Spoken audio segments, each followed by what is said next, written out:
I'm E.G. Marshall. Welcome to the wonders of your own imagination. For although I am about to tell you a horror story, it is really your imagination that will bring it to life for you. I shouldn't even say I will tell it, for it's really the story of Edward Somerset, as recounted in his private journal dated London, 1874.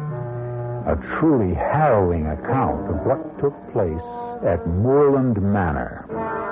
Our mystery drama, The Headstrong Corpse, was written especially for the Mystery Theater by George Lothar and stars Suzanne Grossman and Gordon Gould.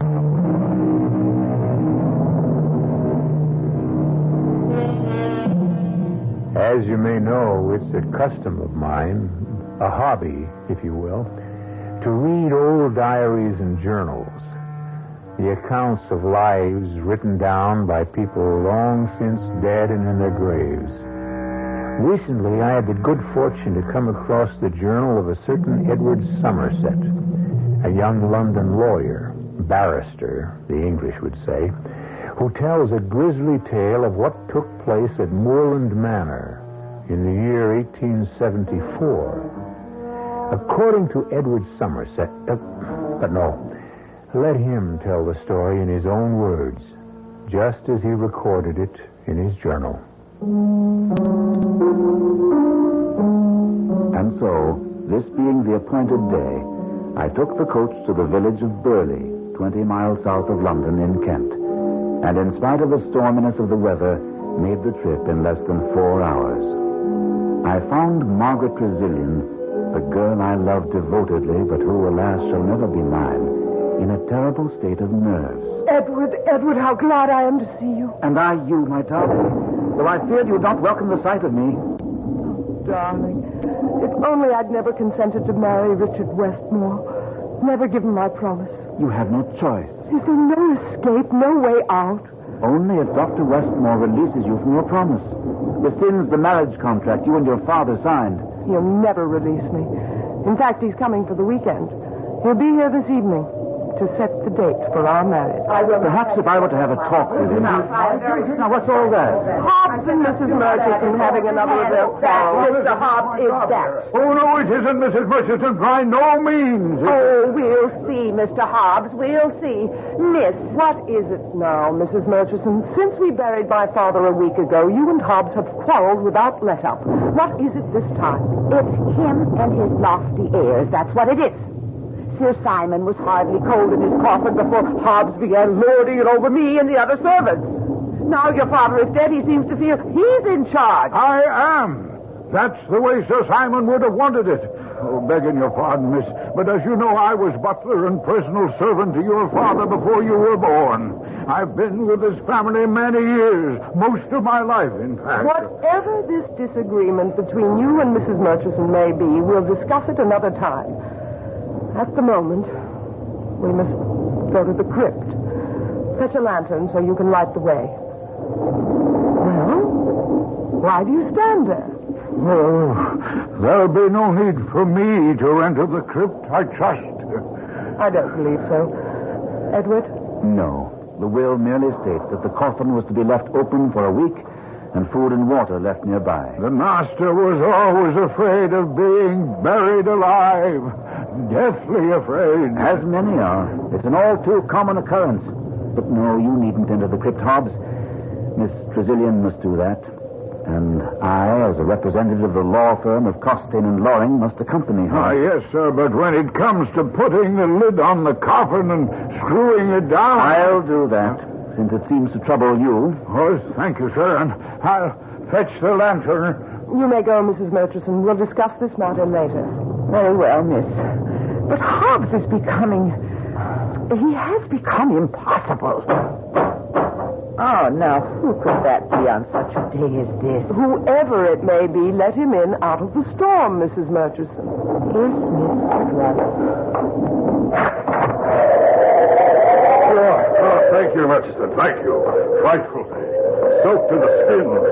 Oh, Curly. What brings you out on such a day? Well, all days are good days for business, my dear. Business? Oh, I apologize. I haven't introduced you. This is Mr. Edward Somerset of Coston and Loring, my father's solicitors. Edward Lord Burleigh. How do you do, sir? You're here on business, you say? To be exact, to make another offer for Moorland Manor, my dear. You've chosen a bad time, my lord.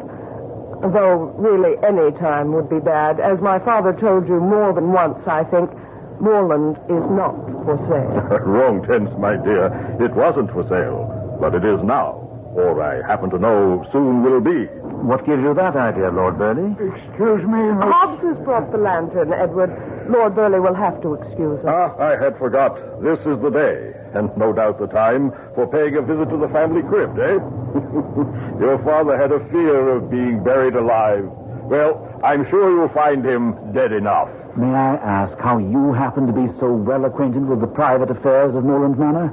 How do you know this is the day we were to visit the crypt?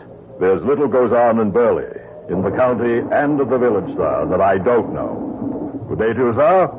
And you'll be hearing from me again, Mr. Sicilian. Terrible man. Certainly is. Well, Margaret, it's time. Yes. Hobbs, lead the way.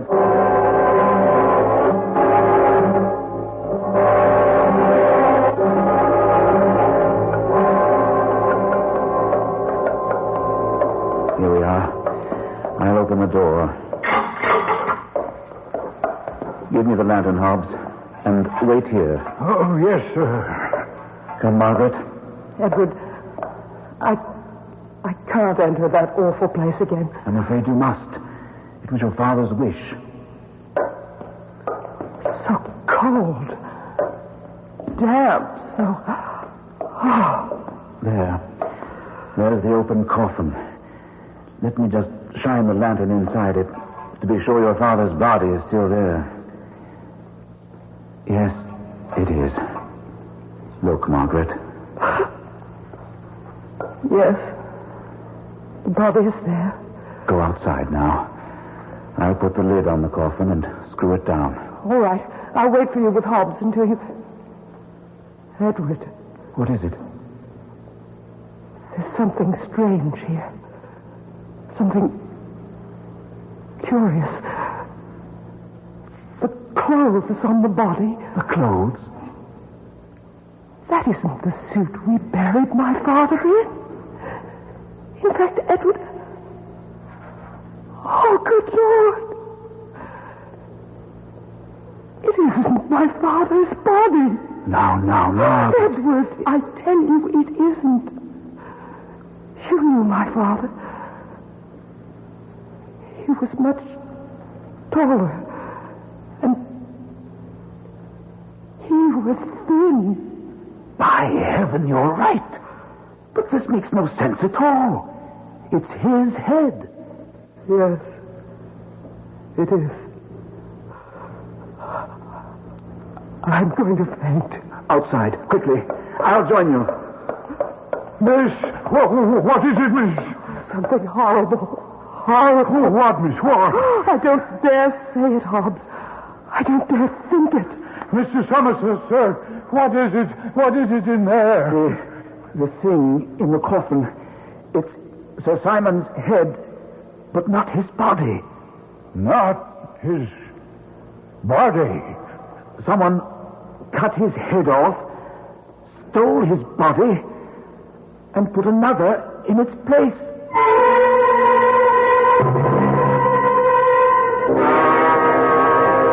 Incredible. Utterly incredible, Somerset. Dr. Westmore, what I've just told you, I saw with my own eyes. So did Margaret. In fact, she was the one who first noticed it was the wrong body. Where is she? Resting. Or perhaps I should say recuperating. It was an awful shock for her. Well, no doubt. Have you notified the police? No. Well, why not, man? There's only a constable in the village, and I've heard he's anything but competent. I intend to send a message to the London police by coach tomorrow morning. Well, better still, I'll take it for you. I'd rather not wait till you leave on Monday. Oh, I'll not be staying the weekend now. Margaret will be in no mood or condition to discuss our wedding plans. And as a surgeon at London Hospital, I have much to do. No point wasting my time here. You don't exactly sound like a man in love, Dr. Westmore. In love? With Margaret, of course. But I'm not. Nor is she with me. It's all purely a financial arrangement, you understand. Well, no, I didn't quite. Oh, but of course. An arrangement I made with Sir Simon. He was a very ill man for nearly a decade. He sought my rather special services, if I may say so. But as you know, Morland is mortgaged to the hilt, and he was unable to pay. In return, he offered you his daughter's hand in marriage? And Morland Manor, even though the estate is heavily mortgaged, it'll give me a tidy sum. A fortune, in fact, once I sell it. Now, look here, let's go down to the crypt. I want to see for myself. I'll ring for Hobbs first. You say you're not in love with Margaret? Not in the least. I am. Are you indeed? And she's in love with me. Yes. Yes. I don't know quite how to ask this, except to ask it. Will you release Margaret? Why, of course not. Even if... Oh, Hobbs. You rang, sir? Yes. Dr. Westmore and I want to go down into the crypt. Bring a lantern, will you? Yes, sir. Oh, and tell Mrs. Murchison she can serve tea in half an hour. Yes, sir. As I was saying, Doctor, even if Margaret signed over all right to Morland to you... Why should I bargain for what will be mine once we marry? And if she refuses to marry you? She won't. Margaret is a woman of honor. What do you know of honor, Dr. Westmore? Now, if you mean to insult me, Somerset... I mean to give you the truth. I've had you investigated, Doctor. Quietly, but thoroughly. I happen to know that you have twice been brought before the Royal College of Surgeons on charges of conduct unbecoming a physician. Charges which could not be proved for lack of evidence. I was not guilty. That you are presently under investigation by the same College of Surgeons who this time do have the evidence to revoke your license. And will, Dr. Westmore, because you are considered unworthy of the name doctor and will be barred from medical practice. You have been thorough, Somerset. Perhaps, under the circumstances, you'd prefer I went down the crypt without your company. I'd better go with you, since one of the charges against you is that of body snatching.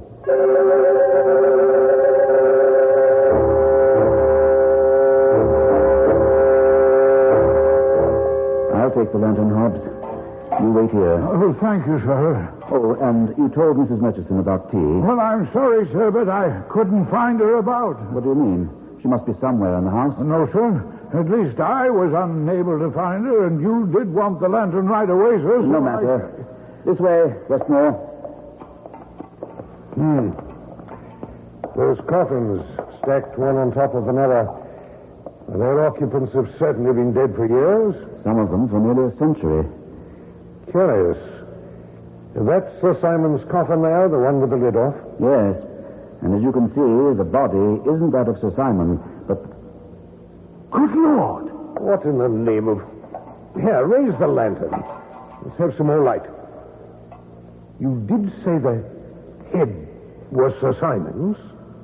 It was. But this is... It's the head of a woman. Katie. Katie? Katie Johnson. The maid. What's this? Well, it's incredible. First, if I'm to believe you, Sir Simon's body was exchanged for another, and now his head?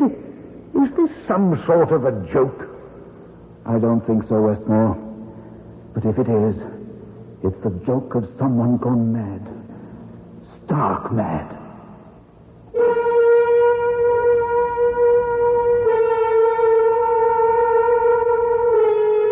A baffling mystery, wouldn't you say? You might even call it heady. Sorry, I couldn't resist that. Edward Somerset's daily journal, recording what took place later on, is even more baffling. And I'm afraid more ghastly. Most of this strange story, the body of it... There I go again. All I meant to say was, there's more to come.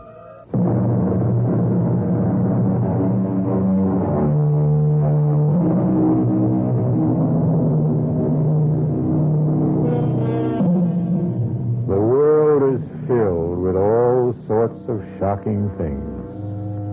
But I must confess that even I, somewhat of a connoisseur of the shocking, was totally stunned by Edward Somerset's account of what happened following the gruesome discovery that Sir Simon's head had now been replaced by Katie Johnson's.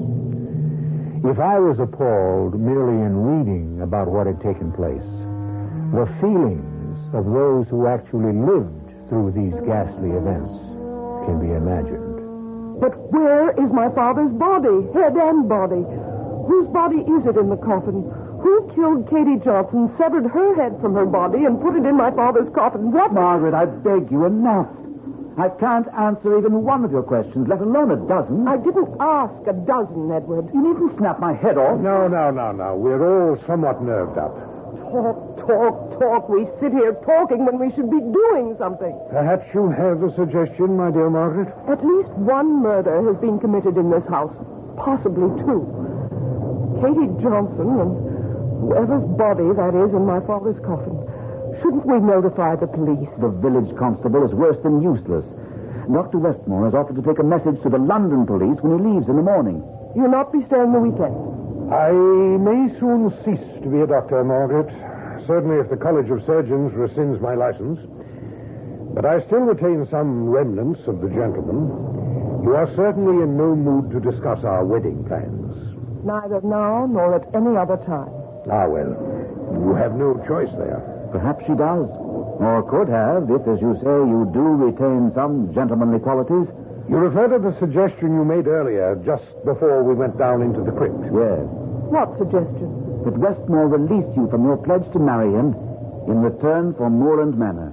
Which, after all, is really what he wants. Not quite, my dear fellow. Not altogether quite. What do you mean? If you don't love Margaret... Love has nothing to do with it. It's a matter of convenience and what is best for me. I don't understand. Well, you would if you'd allow me to finish. Once my license to practice medicine is revoked, and it will be this time, I'm sure, I shall go into business. Contacts, important contacts, are vital to business success. And the making of contacts requires a good deal of entertaining. So you see, I shall need a wife to fill the role of hostess. Does that answer you? Yes. I guess it does. I beg your pardon, Miss Margaret. Oh, Hobbs, yes. You asked me to find out where Mrs. Murchison had got to, and I have, miss. Where did you find her? In the kitchen, sir, where she claimed she'd been all the time. Only she hasn't. Did you tell her I want to see her? Yes, miss, he did. And I came straight along. Where have you been the past hour? In the kitchen, miss. Preparing tonight's dinner. Mrs. Murchison, more than an hour ago, I asked Hobbs to let you know he wanted tea, and he couldn't find you. Well, I don't know why not, Mr. Somerset. I've been in the kitchen all that time. And as for tea, there was no need to give me an order. Tea is always served in this house at 5. Then why didn't you serve it? Too busy getting dinner, miss. I gave Katie instructions to serve it today. She never got to do it. God rest her soul. Hobbs said he couldn't find you. Not anywhere. Well, that is a lie. I have been in that kitchen the last 2 hours. Never left it once. He's lying, he is. Trying to get me into trouble. Oh, come now, Murchison. Why would Hobbs want to get you into trouble? Because I know too much about him. That's why. And he's afraid I might tell what I know. He wants to see me dismissed. The woman is mad. Stark mad. Am I? We have been paid no salary in this house for 6 months. Now, not that I'm complaining, miss, I'm not. But ask him how he can afford to buy the finest of vintage wines to swill down his gullet. Ask him who pays for the costly cigars he smokes. And ask him where he gets the money for the expensive suits, shoes, whatever he wears when he goes to London on his days off. Ask him. Is it true, Hobbs? Why, yes, miss. I'll not deny that I enjoy good wine and a fine cigar. How do I pay for them? Why, miss, your father paid me well in the many years I served him. I was able to save considerable. And that, miss, is all there is to it. though Mrs. Murchison would like you to think otherwise. Think what? Well, Mrs. Murchison? Nothing, miss. I've said too much already. Now, if you'll excuse me, I have a roast cooking. 1 minute. Sir? The inside of your right arm. I just noticed when you turned. It's smeared with what looks like blood. Blood? Well, look at it. Oh. Oh, yes. Is it blood, Mrs. Murchison? I guess it is. Yes, preparing the roast, cutting it, I must have got a smear of blood on me. Is that how you got it, Mrs. Murchison? What do you mean, Dr. Westmore? Nothing. Nothing, Mrs. Murchison. May I go, miss? Yes. And you too, Hobbs. Oh, yes, miss. Well, she could have got that blood on her from cutting a roast of beef. Or from cutting something else. My suspicions of Mrs. Murchison were sharply aroused. I had myself stated to Westmore that whoever was responsible for these ghoulish happenings must be mad. Stark mad. I was speculating on all this in the drawing room after dinner, paying little attention to something Margaret and Westmore were discussing, when, to the surprise of us all, Lord Burley was announced for the second time that day. His lordship, miss. Good evening, Mr. Zillion, Mr. Somerset, and you, Dr. Westmore. Good evening. Lord Burley. I thought our business had ended this afternoon. Ah, no, my dear. Business, sound business, that is, never takes no for an answer. Since I could not reason with you, I decided to ride over and, if possible, reason with your husband-to-be. To answer your look, Doctor, yes, I heard you were here. Is there anything you don't know, Lord Burley? Very little, very little. As your betrothed may have mentioned to you, I'm interested in buying Moorland Manor. She didn't mention it, no. Ah, yes. Well, I am prepared to make you, all things considered, a quite decent offer, Doctor, once you come into possession through marriage, of course. Would you be interested? I would, indeed. Why do you want moorland, my lord? Well, it adjoins my own estate. The 780 acres of moorland would be a welcome addition. I should think so, yes. What are you prepared to offer? £1 per acre, 780 pounds. That isn't an offer, Lord Burley. It's an insult. Not at all, not at all. If you look at it in the right light, Doctor, all things considered, as I said, it's really something of a compliment. As attorney for the estate, I can assure you it's worth a very great deal more than 780 pounds. Oh, can you, Mr. Somerset? Can you indeed? In your position, you must also be aware that the estate is impoverished. Yes, but that taxes are now a year in arrears. Yes, still. I know. You entertain the hope, the forlorn hope, Mr. Somerset, that through proper management, through improved land production, you might salvage the estate. I would hope that Dr. Westmore would, when he becomes owner. Well, hasn't he told you he means to sell more land within a month, perhaps less? You'd be willing to settle for shillings. What do you mean by that? I mean, quite simply, my dear, that there would be no one here to run the place for you. No servants, no farmers, no stable help, no one. Why not? Because the strange things taking place here, I refer to the occurrences in the family vault, are already known in the village, and the people are frightened. Within a few days, they will shun Moorland Manor as if it contained bubonic plague. This is impossible. Well informed as you may be on what goes on in Burley, you couldn't be this informed. Unless... Yes? Nothing. No, I insist. Unless what, my dear? I said nothing. But your silence signifies everything. If you're implying that I have a more than ordinary knowledge of what is going on here, that I am in some way involved, then out with it. That is indeed what I do, Sir Ryan. Well, then let me assure you that you're wrong. I have my sources of information, yes. I have my informants, indeed a network of them. But I am not, I repeat, not a body snatcher. Body snatcher. Oh, good Lord, man, what do you think is behind all this? Body snatching. Oh, heaven help us, what naivete. Do you think someone is simply playing games, having some sort of ghoulish fun? You, Miss Tressilian, and you, Mr. Somerset, yes, I can understand it with you two. But Westmore, you? Do you mean to say you haven't suggested this possibility, this probability, to these two young people? Should I have? Ah, but you know better than anyone the need of bodies for dissection purposes, for the training of medical students. Medical schools would pay £10 for a fresh body, and 15, as you damn well know, sir, for a fresh head. Really? You're far more knowledgeable than I am, sir. Oh, you know nothing of it, eh? You, whose case is on trial this very moment before the College of Surgeons for just such practices, you know nothing? What is he on trial for? I thought it was body snatching alone. Oh, that, of course. But in the eyes of the authorities, something far more vile. Dr. Westmore is a grave robber. What? Yes, my dear. He not only snatches corpses, but robs them as well. Is this true? I own to nothing. You needn't. Your face says all. Blast you, Lord Burley. For what you've done to me these past minutes. I to you? Have you not done it to yourself, sir? Yes, heaven above help me, yes. But I had hopes. Stupidly had hopes that I might repair the damage I've done others and myself.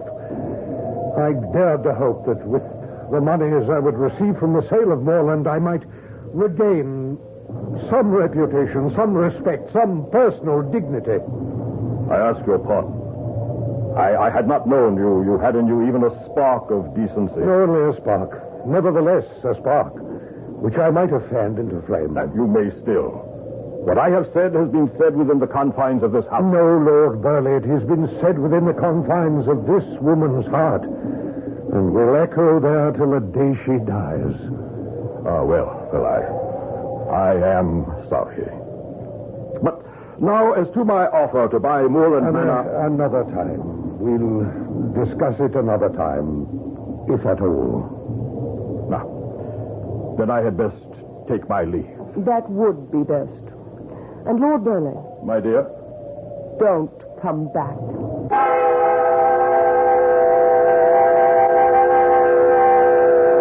The revelation of another side to Dr. Westmore's character, a good side, came as a surprise to both myself and Margaret. Unhappily, this better side of Dr. Westmore, as Margaret and I discovered in a long discussion with him following Bertie's departure, by no means influenced him in releasing Margaret from her obligation to marry him. When finally he had retired for the night, Margaret and I sat hopelessly talking of the future. Edward, I love you so. And the thought of marrying Dr. Westmore, I shudder at it. I, too, my darling. There must be something. What? What solution have you thought of? One that only God could arrange, I'm afraid. Westmore's death. Oh, Edward. Frankly, there have been times when I've been nearly driven to arrange it myself. You mustn't say such things, Edward. Not even think them. 2 a.m. No wonder we're having such wild thoughts. We're tired. I'll say good night to you, my dearest. Edward! What in heaven's name? Mrs. Murchison! But where is she?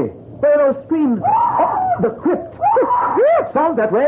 Stay here. No, I'm coming with you. Here's the crypt. Don't come in, Margaret. Nonsense, Edward. What is it, Mrs. Murchison? What are you doing here in the crypt? What's happened to make you lose control? There. She silence the cloth. Go and look. See for yourself. Good Lord. Edward, what? No, don't look, Margaret. I must.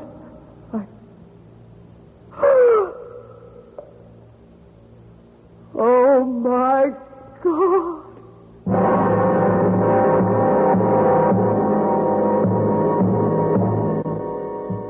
When I came to that part of Edward Somerset's journal, I could hardly wait to turn the page, to find out what new horror had taken place in the crypt. And a horror it was. A shocking horror, as you'll discover.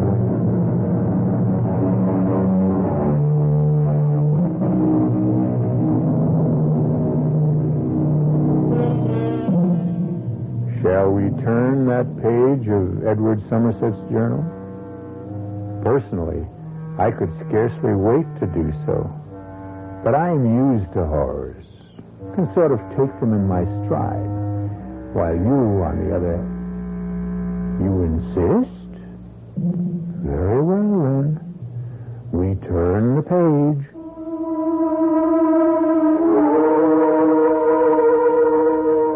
Margaret, for all her delicate beauty, is a strong woman, a woman of courage. But as she looked into her father's coffin, and the words, My God, escaped her lips, I feared she was about to faint.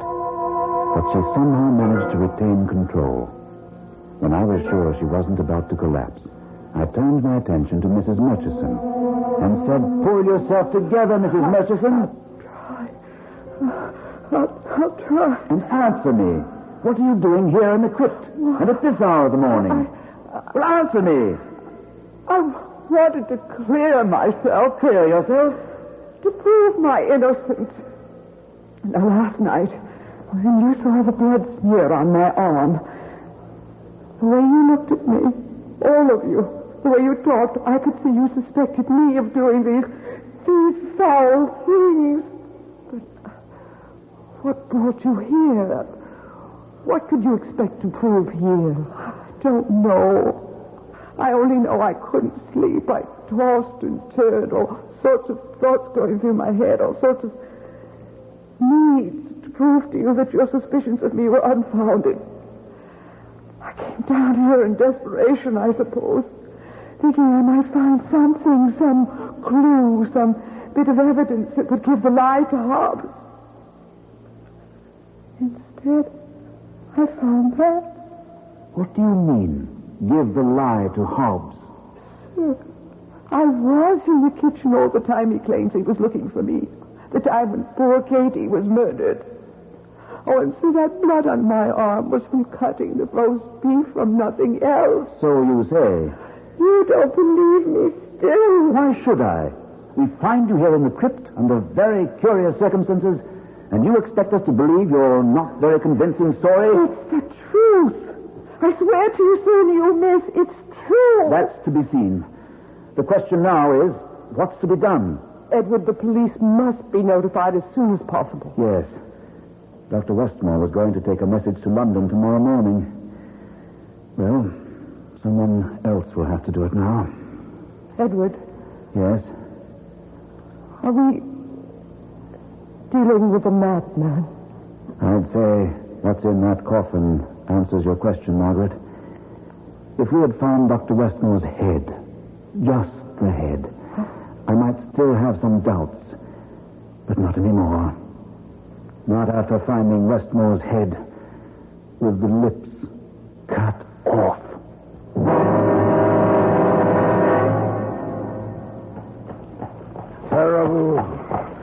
Terrible what happened to Dr. Westmore. Yes. Will you be long in London, sir? Only overnight. I'll return in the morning with, I hope, some member of the police force who can get to the bottom of what's going on at Moorland. Strange. First was Simon's body taken, but his head left in the coffin. Then his head gone and Katie's. Oh, the poor girl. Her head put in its place. And now Dr. Westmore's head in place of Katie's and the lips cut off. Was horrible. Very. Have you any idea, sir, as to what's behind this? I have my suspicions, Hobbs. But that's all they are. Suspicions. Well, now, you'll be sure to return on the morning coach, and so I'll be there to meet you. Yes. Depend on me. And there now, you see, The village just below us in the valley. I told you we'd be in plenty of time.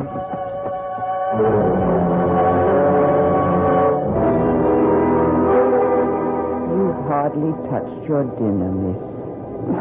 I'm not hungry, Mrs. Murchison. Oh, small wonder. All that's happened here.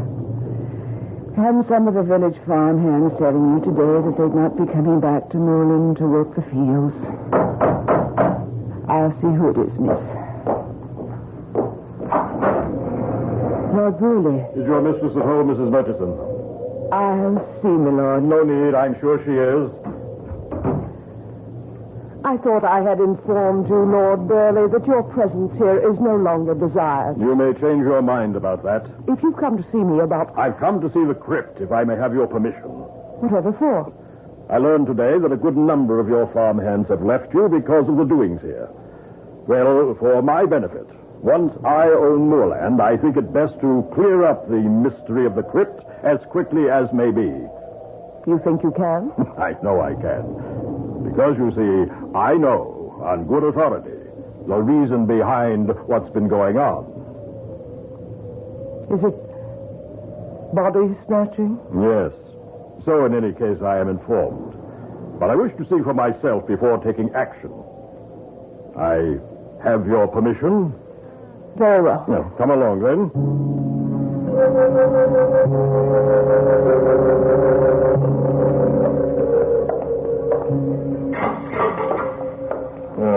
Now, first I want to look in the coffin. Poor Westmore. Lips mutilated as I was informed. Whatever it is you wish to see or do, will you do it quickly? To be absolutely sure, I'll open the top coffin on this stack. No. You can't do that. It's sacrilege. That's the coffin of my mother. I'm afraid it was the coffin of your mother, my dear. In truth, I'm afraid many of these coffins no longer contain their original occupants. They are now used as storage boxes for much fresher corpses. Now, with your permission, then. Yeah, so see for yourself, Margaret. Please. I'd rather not. Oh, come, you must. This once. I want you to know I speak the truth. Look.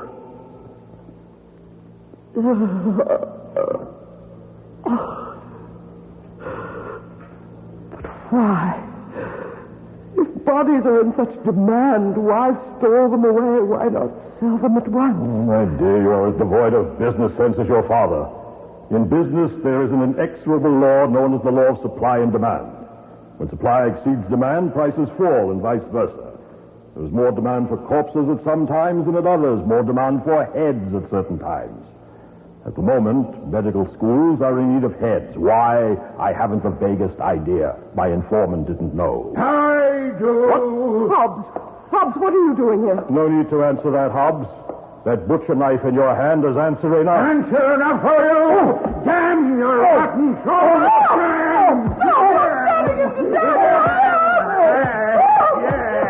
May rot in hell. Eyes and ears everywhere. Nothing hidden from him. Oh, knew everything. Knew all about what was going on down here. I even knew, I'll be bound, that I am the body snatcher. You didn't know. You didn't even suspect. Mr. Somerset did. Lord Burley did. Dr. Westmore, oh, yes, he more than suspected. He knew, because he was the one who bought what I had to sell. Westmore? He started me, but I ended him. I had to. Why?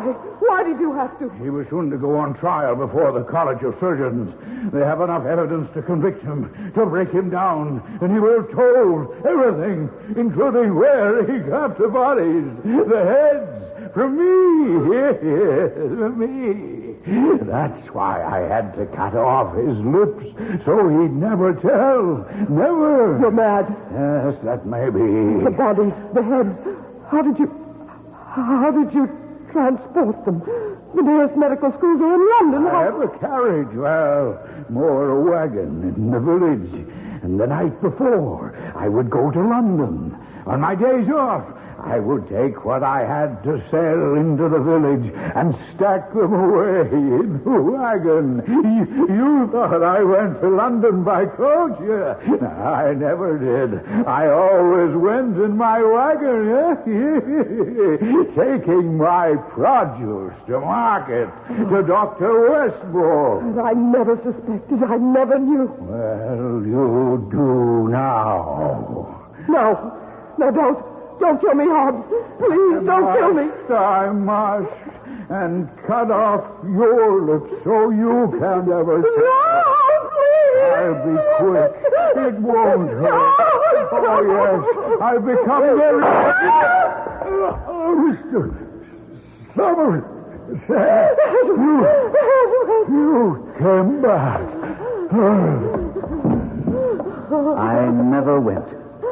But Hobbs will never know that now. Oh, Edward. Oh, darling.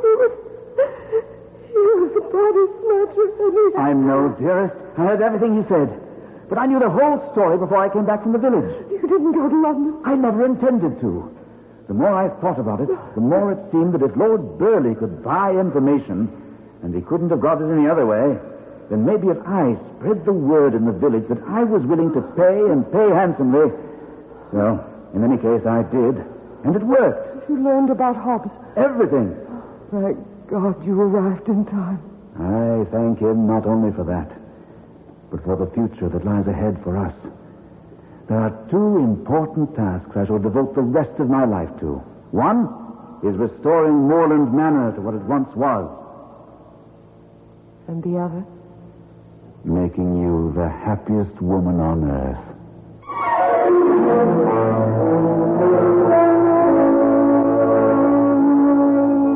And so ended, happily, the strange and horrifying events at Moorland Manor. Edward Somerset continued his journal for many years, and I'm glad to be able to tell you that he did restore Moorland Manor to its former splendor. And he must have made Margaret at least one of the happiest women on earth, if 9 children mean anything.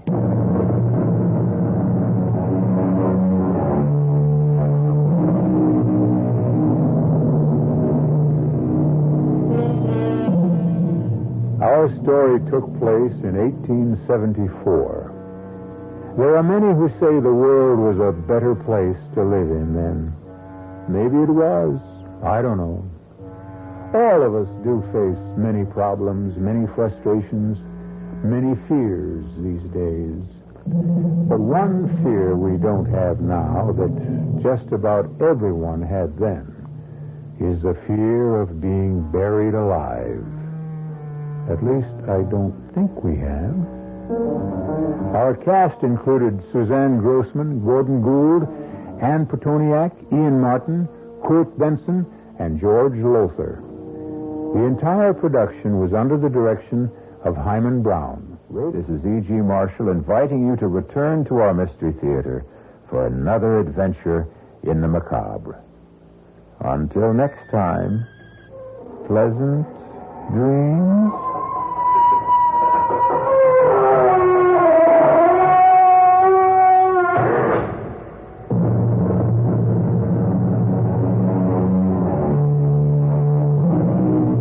The preceding Mystery Theater program was furnished by the CBS Radio Network. This is WOR New York and RKO General Station. At the WOR time signal, exactly 8 o'clock Eastern Daylight Saving Time, here's John Wingate with the news. You've been listening to the OTR Gold Network. Find more classic radio at otrgold.com.